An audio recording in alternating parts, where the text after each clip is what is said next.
Bago ang lahat, wala nang 12 hours magsisimula na yung free agency market para sa ibang mga free agent. At yung iba naman na merong pang rights ang mga team sa kanila, binigyan na agad ng kanilang kontrata. Tulad sa San Antonio. Na-retain ng San Antonio si Julian Champagny na merong 45 million sa loob ng 3 taon. Isa sa core player ng Spurs ng playoffs. Pero parang hindi bargain contract nakuha itong si Champagny. Si Harrison Barnes naman babalik naman ng Spurs na may 1 taong kontrata na may worth 8 million. Nakain kasi ng contract ng Champagny yung maliit na cap space ng San Antonio. Sa Knicks babalik si Landry Shamet para sa contract extension. May boy toy na si Mike Brown. Balik naman sa loob ng 2 taon itong si Nurkic para sa Jazz. Si Kevin Huerter balik ng Detroit para sa 3 taon na meron 27 million. Si Kristaps Porzingis naman bumalik din ng Golden State sa loob ng 2 taon na merong 40 million na nagpababa pa ng contract si Kristaps.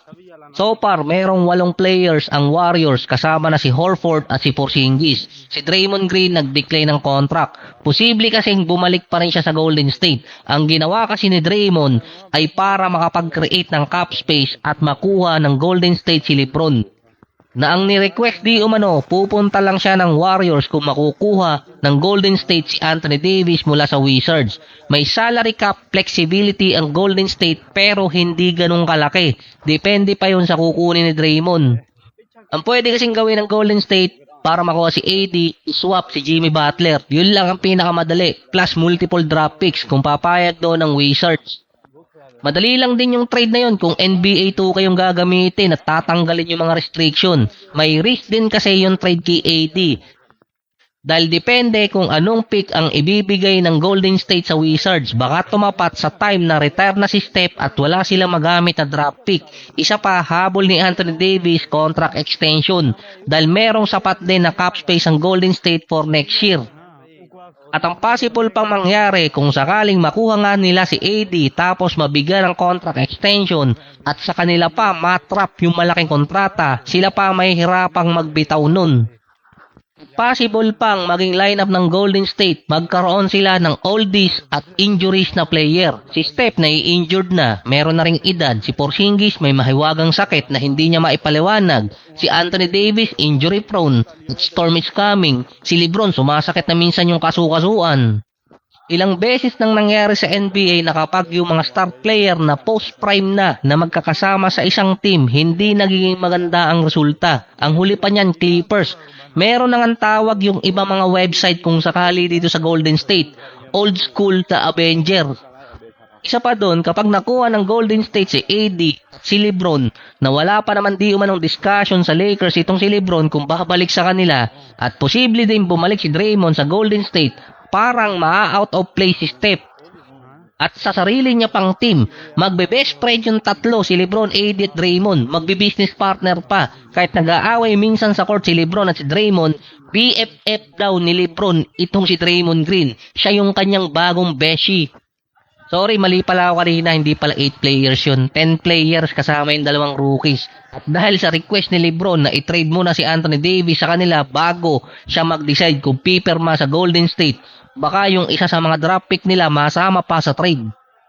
Si Bradley Beal naman nag-decline ng player option kaya free agent na siya. Sa huli pa rin, siya pa rin ang may control ng kapalaran niya at patatawag mong pinakaswerte at pinakamalakas na player ngayon.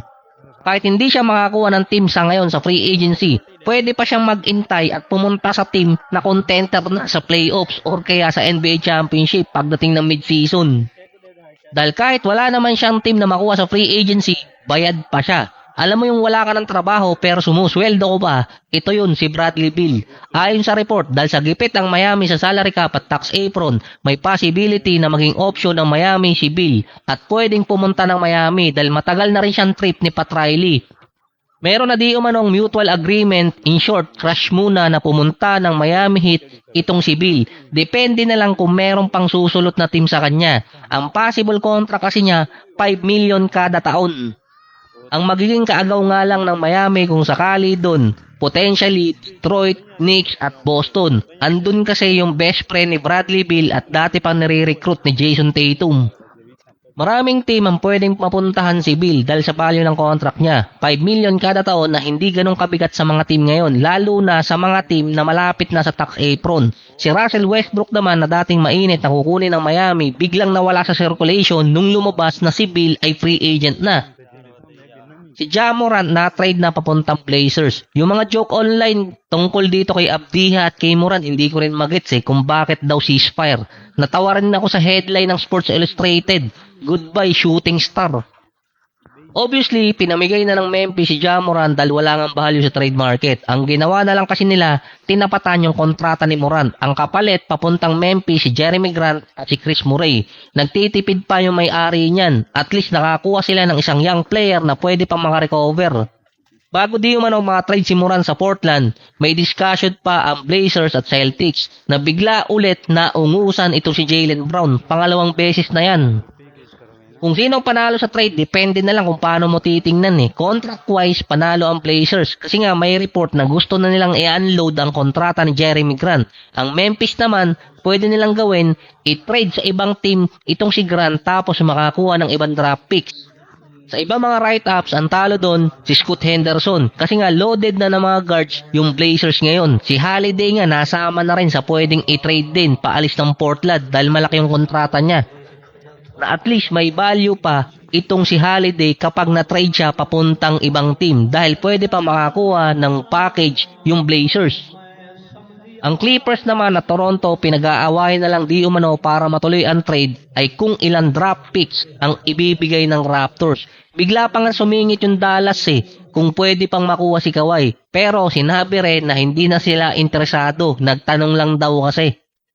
Base case siyam, nalalapit na di umano ma-trade si Kawhi papuntang Raptors. Pero base nga doon sa report na yon, depende kung ano ang magiging kapalit na draft picks. At mababawi kasi ng Clippers yung ibang mga asset nila.